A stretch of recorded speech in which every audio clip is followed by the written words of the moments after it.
आज आप लोग कहीं ना कहीं बड़े इम्पोर्टेंट तरीके से इस वीडियो को देखिएगा। बड़ा इम्पोर्टेंट टॉपिक है। आज मैं दिल्ली के बारे में थोड़ा आप लोगों को बताना चाहता हूँ कि आखिर दिल्ली का इतिहास क्या रहा है।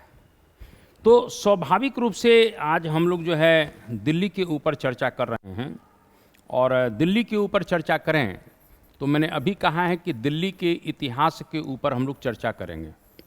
पहला क्वेश्चन यही है। और ये जानते हैं कि तोमर वंश के लोगों ने दिल्ली पर 900 ईस्वी से 1200 ईस्वी तक शासन किया था, और दिल्ली का जो संस्थापक था वो अनंगपाल तोमर, ये तोमर वंश के शासक थे। अगर हम आते हैं कि दिल्ली का संस्थापक कौन है तो ये बताने की ज़रूरत नहीं है, और संस्थापक जो थे ये अनंगपाल तोमर थे। कौन थे सर? अनंगपाल अनंगपाल तोमर पहला, ये दिल्ली के संस्थापक हैं। और मैंने कहा कि तोमर वंश ने 900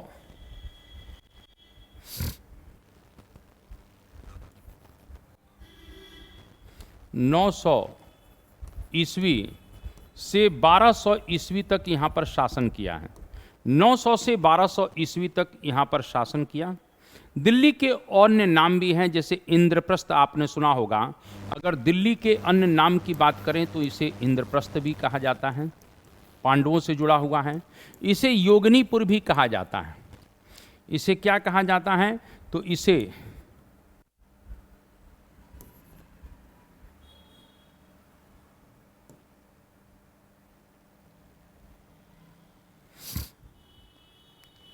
हम लोग जो है अगर थोड़ा सा और देखें तो इसे योगनीपुर भी कहा जाता है। क्या कहा जाता है? योगनीपुर भी कहा जाता है। तो इसे इंद्रप्रस्थ भी कहा जाता है, इसे योगनीपुर भी कहा जाता है। इसे कुवत उल इस्लाम यानी इस्लाम का प्रमुख केंद्र, इसे कुवत उल इस्लाम यानी इस्लाम का प्रमुख केंद्र, इस्लाम का प्रमुख केंद्र, तो इस तरह से इस्लाम का प्रमुख केंद्र भी कहा जाता है। इसे कुवत उल इस्लाम यानी इस्लाम का प्रमुख केंद्र भी कह सकते हैं। इसे बगदाद द्वितीय भी कहा जाता है। इसे क्या कहा जाता है? Baghdad second. इस प्रकार से कहीं कहीं बगदाद जैसा कहीं ना कहीं एक प्रकार से जो है संपन्नता, शौर्यता, इस्लामिक सांस्कृतिक केंद्र हमको यहाँ पर देखने को मिलता है, इसलिए इसे बगदाद सेकंड भी कहते हैं। तोमर वंश के शासक धव या कहीं कहीं ढिल्ली शब्द आता है, उनके नाम पर ही इसका नाम दिल्ली पड़ा है। अगर यहाँ पर आता है तो तोमर वंश के शासक धव शब्द आता है, धव या ढिल्ली के नाम पर इसका नाम क्या पड़ा? दिल्ली पड़ा। ये थोड़ा सा ध्यान रखना। यानी कहीं आता है कि धव या ढिल्ली के नाम पर इसका नाम इस प्रकार से दिल्ली पड़ता है। पृथ्वीराज रासो में एक वर्णित कथा के अनुसार यहाँ पर लौह स्तंभ के ढीलेपन से ढिल्ली का नाम पड़ा। यानी यहाँ पर एक लौह स्तंभ था और उसके ढीलेपन के कारण इसका नाम ढिल्लिका पड़ रहा है। ये पृथ्वीराज रासो में कथा आती है। तो पृथ्वीराज रासो की बात अगर कर लेते हैं, पृथ्वीराज रासो की बात करें, तो पृथ्वीराज रासो कहते हैं कि यहाँ पर एक लौह स्तंभ था। लौह स्तंभ यहाँ एक लौह स्तंभ था, और ये लौह स्तंभ थोड़ा सा कहीं ना कहीं एक तरह से कह सकते हैं कि इस लौह स्तंभ के ढीलेपन से इसका नाम ढिल्लिका पड़ा है। यानी लौह स्तंभ के ढीलेपन से इसका नाम क्या पड़ा? ढिल्लिका। इसका नाम क्या पड़ता है? ढिल्लिका पड़ता है। तो इस बात को ध्यान रखना कि धव या ढिल्ली के नाम पर इसको दिल्ली कहा जा सकता है, या पृथ्वीराज रासो में आता है कि यहाँ लौह स्तंभ के ढीलेपन के कारण इसका नाम ढिल्लिका पड़ता है, और वहीं से इसे दिल्ली कहा जाता है। क्लियर है बच्चा लोग? उदयपुर, राजस्थान में चलते हैं। उदयपुर के बिजौलिया अभिलेख में इस प्रकार से थोड़ा सा ध्यान रखिएगा। अगर हम आते हैं तो उदयपुर के बिजौलिया अभिलेख में तो उदयपुर के बिजौलिया अभिलेख में क्या नाम आता है, ये बहुत इंपॉर्टेंट है।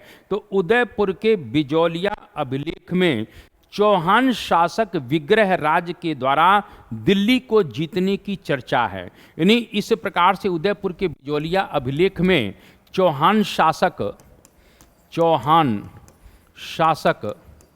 विग्रह राज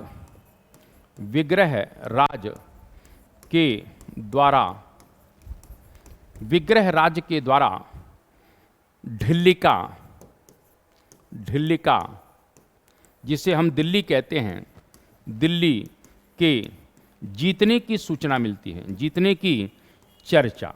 ये थोड़ा सा ध्यान रखना, ये जो विग्रह राज थे, ये विग्रह राज चतुर्थ थे, जिनको विसलदेव भी कहते हैं। ये चौहान वंश के थे। यानी चौहान वंश ने, जो अजमेर में शासन कर रहा था, उसने विग्रह राज चतुर्थ के समय में दिल्ली पर कब्जा कर लिया और तैमूरों को वहां से हटा दिया। ये जो उदयपुर का जो बिजौलिया अभिलेख है, ये 12वीं सदी का है। किस सदी का है?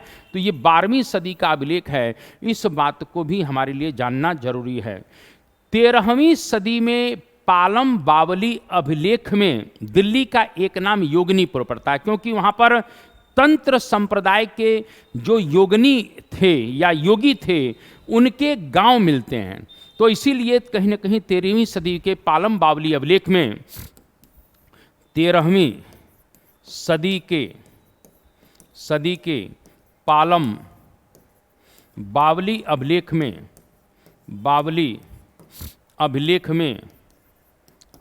में दिल्ली का नाम योगिनीपुर मिलता है। क्या मिलता है बच्चे? योगिनीपुर। तो इसका एक नाम योगिनीपुर भी मिलता है। ये भी प्रश्न आपसे बिल्कुल पूछा जाएगा। महाभारत काल में चलते हैं तो महाभारत काल में इंद्रप्रस्थ पहला शहर था जिसे पांडवों ने बसाया और उसे अपनी राजधानी बनाई। यानी महाभारत काल में हमें दिल्ली की सूचना इंद्रप्रस्थ के रूप में मिलती है। तो यह हम कह सकते हैं कि महाभारत काल में पांडवों ने इंद्रप्रस्थ को बसाया। इंद्रप्रस्थ को बसाया और जब इंद्रप्रस्थ को बसाया तो मैंने क्या कहा? यह उनका पहला शहर है। यानी इंद्रप्रस्थ पहला शहर था जिसे उन्होंने राजधानी भी बनाया। यानी यह पहला शहर जिसे राजधानी भी बनाया इन लोगों ने। यानी पांडवों ने क्या बनाया? पांडवों ने राजधानी भी बना लिया है। यह भी प्रश्न आपसे पूछा जाएगा।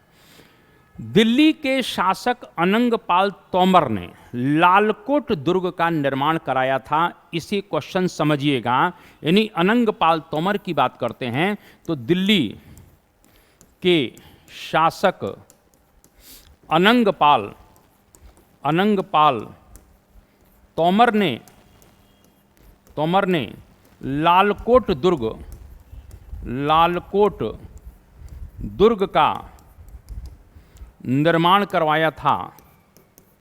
यानी एक प्रकार से ध्यान रख लेना कि अनंगपाल तोमर ने लालकोट दुर्ग का निर्माण कराया, जिसे पहला शहर कहा जाता है। जिसे क्या कहा जाता है? इस लालकोट को जिसे पहला शहर कहा जाता है। तो इसे पहला शहर कहा जाता है। यह भी आपसे बिल्कुल सर प्रश्न पूछा जा सकता है। पृथ्वीराज चौहान ने लालकोट का विस्तार किया, जिसे अबुल फजल राय पिथौरा कहा है। यानी पृथ्वीराज चौहान ने लालकोट का विस्तार किया, जिसे क्या कहा जाता है? अबुल फजल ने इस प्रकार से इसे राय पिथौरा, यानी इस प्रकार से पृथ्वीराज चौहान जब यहां पर शासन करेगा तो पृथ्वीराज चौहान ने इस लालकोट जो दुर्ग है का विस्तार किया। विस्तार किया, जिसे अबुल फजल ने राय पिथौरा कहा है। क्या कहा है? राय पिथौरा। तो इसे राय पिथौरा कहा जाता है। इस प्रकार से राय पिथौरा आप नाम सुनते हैं, यानी लालकोट दुर्ग का जो विस्तार किया जाता है इसे ही राय पिथौरा कहा गया। क्लियर है बच्चे? अब यहां पर थोड़ा सा ध्यान रखिएगा कि 1192 में तराइन का दूसरा युद्ध होगा। तो यहां हम समझते हैं कि 1192 में तराइन का द्वितीय युद्ध दिल्ली के शासक पृथ्वीराज चौहान की मृत्यु होती है। पृथ्वीराज चौहान की मृत्यु। तो पृथ्वीराज चौहान की जब मृत्यु हो जाती है, इस बात को थोड़ा सा ध्यान रखिए ना, तो किसने कहीं की तराइन के द्वितीय युद्ध में? मोहम्मद गौरी ने, यानी मोहम्मद गौरी ने पृथ्वीराज चौहान को पराजित किया और बाद में इसकी हत्या भी कर दी जाती है। तो अब जो है 1193 से इंद्रप्रस्थ भारत में मुस्लिम राजनीतिक सत्ता का केंद्र बन गया। इस बात को थोड़ा सा ध्यान रखिएगा। यानी मेरा कहने का मतलब, तराइन के द्वितीय युद्ध में दिल्ली के शासक पृथ्वीराज चौहान की मृत्यु होती है। ये पृथ्वीराज चौहान जो था, ये मोहम्मद गौरी से पराजित होता है। तो ये तो हम लोग जानते हैं कि मोहम्मद गौरी से क्या होता है, तो मोहम्मद गौरी से पराजित हो गया। अब यहां पर एक क्वेश्चन बनेगा, 1193 से इंद्रप्रस्थ भारत में मुस्लिम राजनीतिक सत्ता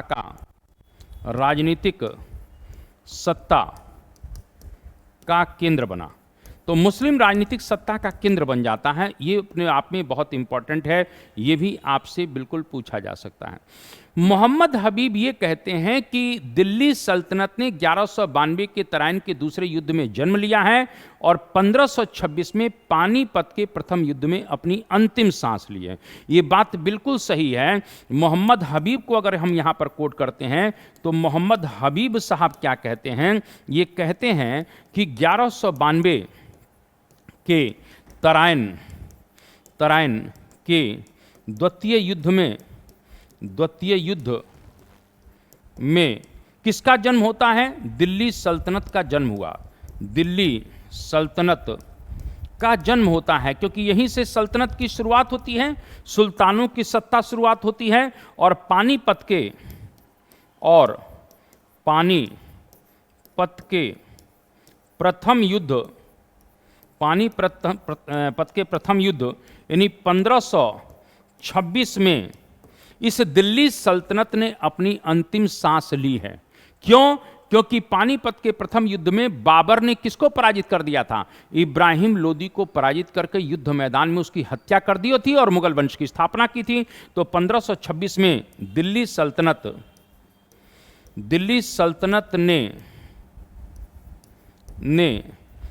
सल्तनत ने क्या किया?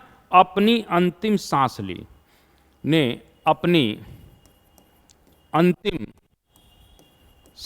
ली, इस बात को थोड़ा सा ध्यान रख लेना। अब यहां पर क्या हो जाता है? इस प्रकार से यहां पर मुगल वंश की स्थापना होती है। यहां पर एक क्वेश्चन बनेगा कि पानीपत के प्रथम युद्ध में कहीं ना कहीं इस प्रकार से अंतिम सांस लेते हैं, यानी दिल्ली सल्तनत समाप्त होता है। कुतुबुद्दीन ऐबक द्वारा राय पिथौरा के चारों ओर निर्मित भवन, जिसे मेहरौली कहा जाता है, दिल्ली के 7 नगरों में से एक है। इस प्रकार से ध्यान रखना, यानी ऐबक के द्वारा कुतुबुद्दीन ऐबक, ये जो ऐबक है, ये जो राय पिथौरा अभी अपन ने पढ़ा था, राय पिथौरा, इसी के राय पिथौरा के चारों तरफ भवनों का निर्माण करता है। यानी राय पिथौरा के चारों तरफ बहुत से भवन बनवाता है। और मेहरौली, यानी कहीं कहीं उसे मेहरौली कहा जा रहा है, जो दिल्ली के 7 नगरों में से एक है। राय पिथौरा के चारों तरफ निर्मित भवनों, यानी इस प्रकार से राय पिथौरा का विस्तार किया जाता है और को क्या कहा जाता है? मेहरौली। तो ये महरौली कहा जाता है, जो दिल्ली के 7 नगरों में से एक है। 7 नगरों में से एक है। ये बात थोड़ा सा ध्यान रखना, यानी कुछ लोग 7 नगरों में पहला नगर भी कह सकते हैं महरौली को, ये भी आपसे पूछा जा सकता है। यहाँ पर इल्तुतमिश के शासनकाल में इस दिल्ली का महत्व बढ़ रहा है। इसको हजरत ए दिल्ली के नाम से जाना जाता है। यानी यहाँ ध्यान रख लेना, इल्तुतमिश के शासनकाल में दिल्ली को क्या कह दिया गया? दिल्ली को हजरत ए दिल्ली।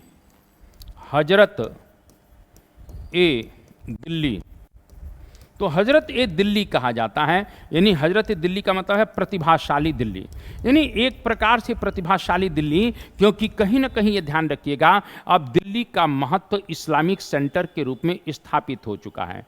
अलाउद्दीन खिलजी द्वारा 1303 में सीरी, ये थोड़ा सा ध्यान रखना, द्वितीय दिल्ली के रूप में जानी जाती है। यानी अलाउद्दीन खिलजी की बात करते हैं तो अलाउद्दीन खिलजी द्वारा 1303 में स्थापित सीरी, ये जो स्थापित सीरी है, इसे द्वितीय राजधानी के रूप में जाना जाता है। तो ये द्वितीय राजधानी के रूप में जाना जाता है, ये भी आपसे बिल्कुल पूछा जाएगा। इस प्रकार से थोड़ा सा ध्यान रखना, तो इसे द्वितीय राजधानी के रूप में भी जाना जाता है। इसके बाद यहाँ पर एक क्वेश्चन और बन सकता है, थोड़ा सा ध्यान रख लेना। और आपने जानते हैं कि बर्नी ने सीरी को शहर ए नौ या नवनगर भी कहा है। बर्नी ने, यहाँ पर लिख सकते हैं कि बर्नी ने सीरी को शहर ए नौ या नवनगर कहा है। क्या कहा है? नवनगर। और इस बात को ध्यान रखिएगा कि अलाउद्दीन खिलजी के ऊपर जब मंगोलों का अटैक होता है, क्योंकि सर्वाधिक 6 मंगोल आक्रमण अगर आता है कि सर्वाधिक 6 मंगोल आक्रमण किसके समय में हो रहे हैं, तो सबसे अधिक आक्रमण किसके समय में हुए? तो अलाउद्दीन के समय में हुए, हम जानते हैं। तो जो तारगी का आक्रमण होता है, यानी इसी के समय में, अलाउद्दीन के समय में, ये थोड़ा सा समझ लीजिएगा, अलाउद्दीन के समय जब मंगोल तारगी का आक्रमण होगा, इस बात को थोड़ा सा ध्यान रख लेना। तो इसी सीरी के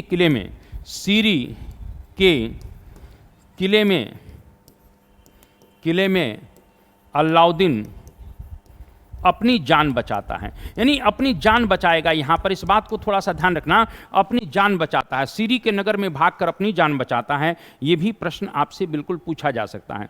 यहाँ पर गयासुद्दीन तुगलक ने तुगलकाबाद शहर का निर्माण किया है, जिसे तीसरा शहर कहा जाता है। जैसे अभी अपन ने कहा कि सीरी को कौन सा कहा जाता है, तो द्वितीय शहर भी कह सकते हैं, द्वितीय शहर। तो ये द्वितीय शहर हो गया। प्रथम जो है महरौली हो जाता है। अब आते हैं कहीं न कहीं इस प्रकार से GST, यानी गयासुद्दीन तुगलक क्या बसाएगा? तुगलकाबाद। तो ये कुल मिला के दिल्ली का कौन सा शहर हो गया? तो तीसरा शहर हो गया। तो दिल्ली का कौन सा शहर हो जाता है? तो तीसरा शहर। यानी तुगलकाबाद जो गयासुद्दीन तुगलक बसाएंगे, वो कहीं ना कहीं दिल्ली का तीसरा शहर या नगर हो जाता है। MBT ने जो बसाया था, वो जहांपनाह नगर बसाया था, जो चौथा नगर हो जाता है। कौन सा नगर हो जाता है? तो इस प्रकार से ध्यान रख लेना, यहाँ पर बात कर सकते हैं। MBT ने इस प्रकार से कौन सा नगर बसाया? जहांपनाह नगर। तो ये जहांपनाह नगर बताता है, ये चौथा नगर है। ये कौन सा नगर है? ये चौथा नगर है। ये भी आपसे सर प्रश्न बिल्कुल पूछा जा सकता है कि ये चौथा नगर है। अगर थोड़ा सा अपन बात करते हैं, तो फिरोज शाह तुगलक ने यमुना नदी के किनारे फिरोजाबाद नगर बसाया है। यानी यहाँ पर फिरोज शाह तुगलक की बात करते हैं, तो फिरोज शाह तुगलक ने यमुना के यानी किनारे फिरोजाबाद नगर बसाया। तो ये फिरोजाबाद जो नगर बसाया, ये थोड़ा सा हमारे लिए जानना जरूरी है कि इसने यमुना के किनारे जब फिरोजाबाद नगर बसाया था, किसने बसाया था? एफएसटी ने। तो दिल्ली का 5वां शहर है, 5वां नगर है। फिरोजाबाद को ही आज फिरोज शाह कोटला कहा जाता है। इस फिरोजाबाद को क्या कहते हैं आज की भाषा में? फिरोज शाह कोटला। ये थोड़ा सा ध्यान रख लेना, ये फिरोज शाह कोटला है। और ये ध्यान रखिएगा, ये दिल्ली का यानी फिरोजाबाद दिल्ली का 5वां शहर है। कौन सा शहर है?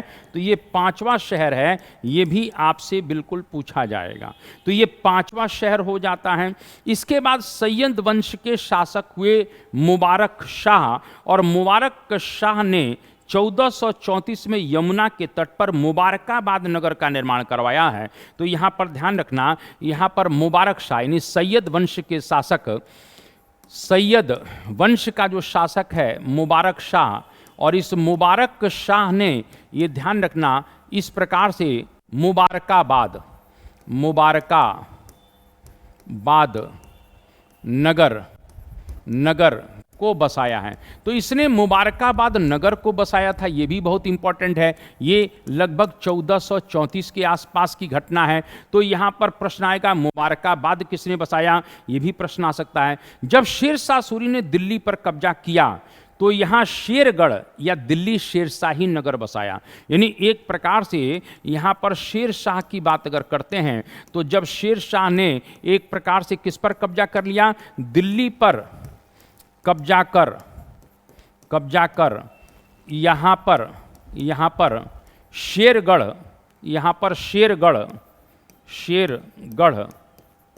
या दिल्ली शेरशाही, यानी शेरगढ़ या दूसरा इसी का नाम है दिल्ली ए शेरशाही या कुल मिला के दिल्ली शेरशाही। तो दिल्ली शेरशाही नगर बसाया जिसे छठा शहर कहा जाता है। कौन सा शहर कहा जाता है? जिसे छठा शहर कहा जाता है। तो इस तरीके से छठा शहर हो गया। कौन सा? मुबारकाबाद नहीं होगा, थोड़ा ध्यान रख लेना। इस प्रकार से शेरशाह ने जो बसाया है उसे छठा शहर के रूप में जाना जाता है। ये भी आपसे सर बिल्कुल पूछा जाएगा। क्लियर है बच्चे? इसके बाद और आगे बढ़ जाते हैं। आप बहुत अच्छी तरह से जानते हैं कि बाबर ने 21 अप्रैल 1526 को पानीपत के युद्ध के पश्चात इब्राहिम लोदी को पराजित करके मार दिया। इब्राहिम लोदी को पराजित कर मार दिया और दिल्ली पर कब्जा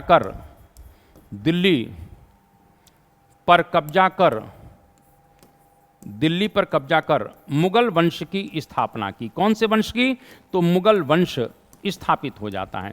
तो यहाँ पर मुगल वंश अब आ जाता है, यानी पानीपत के युद्ध के पश्चात यहाँ पर बाबर के द्वारा मुगल वंश की स्थापना होगी। और जब बाबर मुगल वंश की स्थापना करता है तो 1533 में हुमायूं ने दिल्ली में दीन पनाह नगर की स्थापना की थी। ये आप लोग बहुत अच्छी तरह जानते हैं। तो यहाँ पर 1533 में हुमायूं ने दिल्ली में दीन पनाह, जितने भी दिल्ली से रिलेटेड नगर हैं मैं सबको पढ़ा दे रहा हूं, दिल्ली में दीन पनाह नगर की स्थापना की। तो इस प्रकार से ध्यान रखना, ये दिल्ली में दीन पनाह नगर की स्थापना कर देता है। ये भी बहुत इंपॉर्टेंट बात है, यहां पर ये भी प्रश्न पूछा जा सकता है। मध्यकालीन भारत का एक ऐसा दौर भी आया जब हुमायूं को यहां से भागना पड़ता है और हुमायूं फिर दोबारा सत्ता को प्राप्त करते हैं, लेकिन उस सत्ता का उपभोग ज्यादा समय तक नहीं कर पाए और अंततः उनकी मृत्यु के पश्चात दिल्ली पर हेमू का कब्जा हो जाता है। तो इस प्रकार से ध्यान रखना, यहां क्वेश्चन बनेगा मध्यकालीन भारत का एकमात्र हिंदू शासक जिसने दिल्ली पर कब्जा कर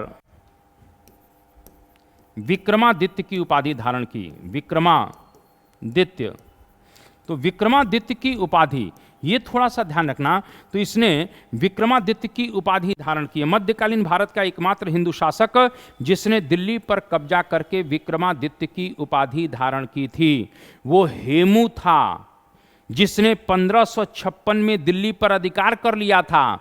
उस शासक का नाम क्या है? उस शासक का नाम है हेमू। ये क्वेश्चन आ सकता है, इस प्रकार से ध्यान रखना, यहां पर क्वेश्चन बन सकता है। हेमू मध्यकालीन भारत, मध्यकाल में दिल्ली पर शासन करने वाला अंतिम हिंदू सम्राट भी था। क्या था? अंतिम हिंदू सम्राट भी था। अंतिम हिंदू सम्राट, ये भी आपसे पूछा जाएगा। ये अंतिम हिंदू सम्राट है, यानी पहला भी है मध्यकाल का और अंतिम भी है। शाहजहां ने 1638 में यमुना नदी के तट पर शाहजहानाबाद नगर की नींव डाली थी। ये भी आपसे पूछा जाएगा। यानी कहीं ना कहीं शाहजहां ने 1638 में यमुना के तट पर शाहजहानाबाद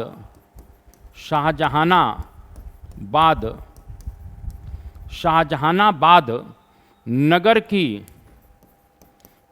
की नींव रखी और इसे 1648 में राजधानी बनाया।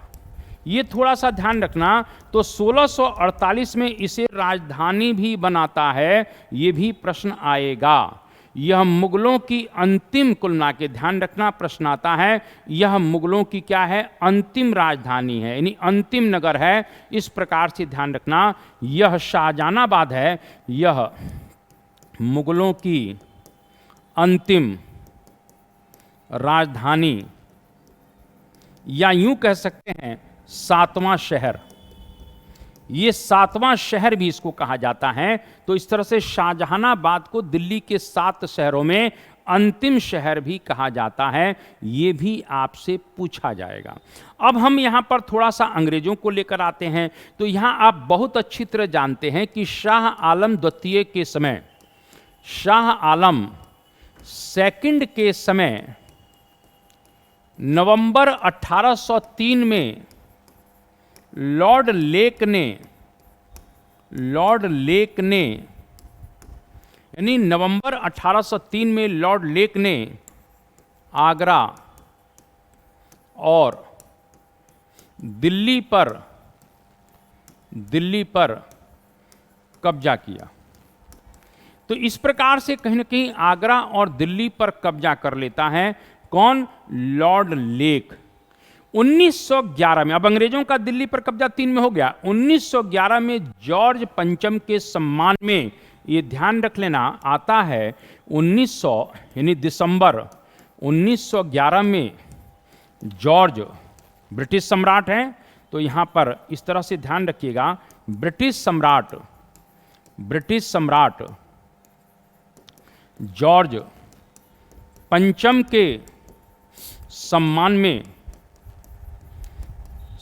में यानी एक प्रकार से ब्रिटिश सम्राट जॉर्ज पंचम के सम्मान में लॉर्ड हार्डिग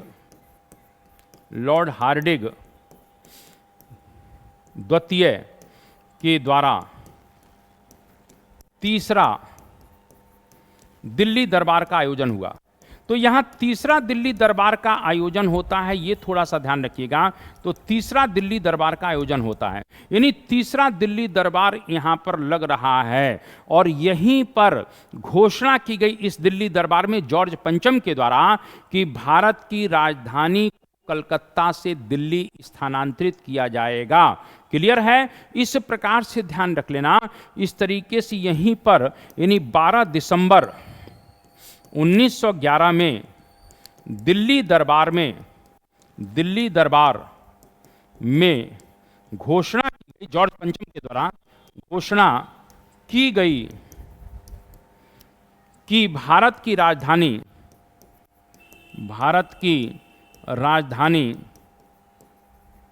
कलकत्ता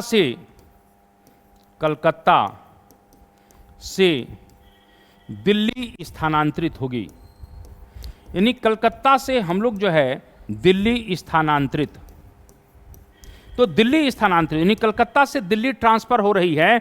हालांकि जो राजधानी बनेगी, ध्यान रख लेना, जो राजधानी बनेगी वो दिसंबर 1912, यानी राजधानी जो बन रही है, घोषणा तो 11 में हो रही है, लेकिन राजधानी जो बनी वो दिसंबर 1912 में बनी। ये भी थोड़ा सा ध्यान रख लेना। नई दिल्ली के स्थापत्यकार आप जानते हैं कौन थे? एडविन लुटियंस थे। ये भी आपसे पूछा जाएगा कि नई दिल्ली के जो नई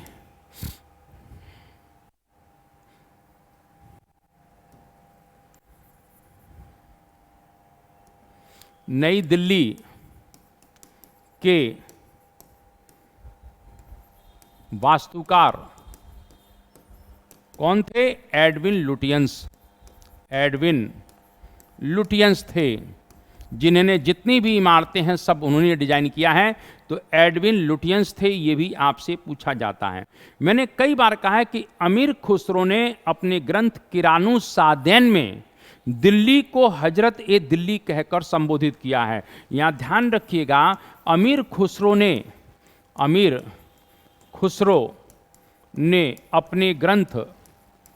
ग्रंथ किरानू सादैन में दिल्ली को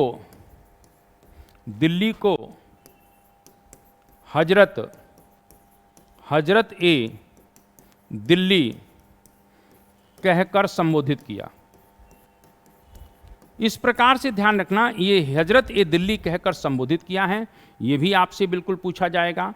अमीर खुसरो ने भारत को हिंद और ईसामी ने हिंदुस्तान कहकर संबोधित किया है। यानी अमीर खुसरो ने भारत को क्या कहा है? हिंद। तो अमीर खुसरो ने भारत को हिंद और ईसामी ने भारत को